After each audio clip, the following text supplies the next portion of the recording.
কোথায় গেল মুখ্যমন্ত্রী? জবাব চাই আমরা, জবাব দিতে হবে আজকে। এসআইআর নিয়ে মুখ্যমন্ত্রীর কৈফিয়তের দাবি, না হলে আগামীতে বৃহত্তর আন্দোলনের হুমকি মৌসুমে। তৃণমূলের সাংসদ পদ ছেড়ে আসা মৌসুমীর 1 মাসও হয়নি, এরই মধ্যে সরাসরি এসআইআর নিয়ে মুখ্যমন্ত্রীর কাছে জবাব দাবি করে কার্যত ডেডলাইন বেঁধে দিলেন কংগ্রেস নেত্রী মৌসুম বেনজির নূর।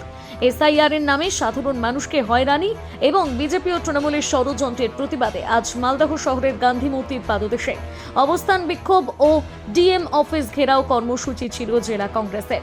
সেই মঞ্চে উপস্থিত ছিলেন কংগ্রেস সাংসদ তথা জেলা সভাপতি ঈশা খান চৌধুরী, মৌসুম বেনজির নূর সহ জেলা কংগ্রেস নেতৃত্ব।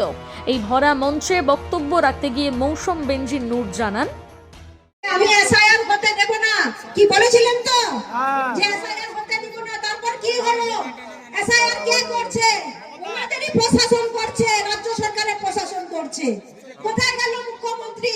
জবাব চাই আমরা, জবাব দিতে হবে আজকে। আমরা ডিএম এর কাছে এসেছি, কারণ ভিডিওটা বলছে যে আমরা কিছু বলতে পারবো না। ডিএম কে গিয়ে জিজ্ঞেস করুন। তাই আমরা এসেছি, ডিএম এর কাছে জবাব চাইবো, এবং উনি যদি জবাব না দিতে পারে আমরা বৃহত্তর আন্দোলনে নামবো।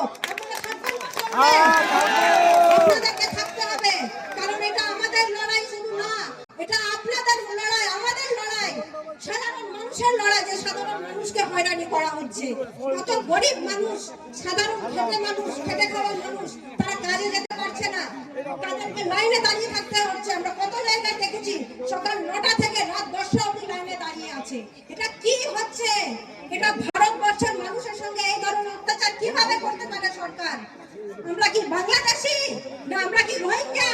আমাদের সঙ্গে এরকম কেন অত্যাচার করবে? এইটার জবাব আমরা চাইতে এসেছি। এদিকে মৌসুমকে পাল্টা কটাক্ষ করেছে তৃণমূল। রাজ্য তৃণমূল কংগ্রেস কমিটির সম্পাদক কৃষ্ণেন্দু নারায়ণ চৌধুরী জানান, আইনের ছাত্রী ছিলেন, আইন নিয়ে নাড়াচাড়া করেছেন কিনা আমি জানি না। যে কোনো কর্মচারী ইলেকশন কমিশন মনে করলে তার নির্দেশকে চাপিয়ে দিতে পারে এবং তাকে কাজ করতে হবে, সে স্টেট গভর্নমেন্ট হোক, সেন্ট্রাল গভর্নমেন্ট হোক। এটা ইলেকশন কমিশনের কোনো কর্মচারী থাকে না। ইলেকশন কমিশনের কর্মচারী হয় স্টেটের যারা কাজ করে তাদেরকে। এক্ষেত্রে যিনি বলছেন তিনি মাননীয় নেত্রী মমতা ব্যানার্জির দয়াতে এমএলএ হয়েছেন, 2বার এমপি হয়েছেন, একবার লোকসভা, একবার রাজ্যসভা, আমাদের দলের ভাইস প্রেসিডেন্ট হচ্ছে।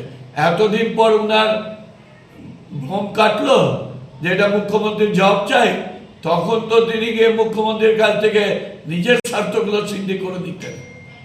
কি করেছেন আপনি? আজকে মুখ্যমন্ত্রীকে ছাড়েন, আপনার লজ্জা করা উচিত। আয়নাতে আপনি মুখ দেখুন যে মুখ্যমন্ত্রী আপনার জন্য কি করেছে।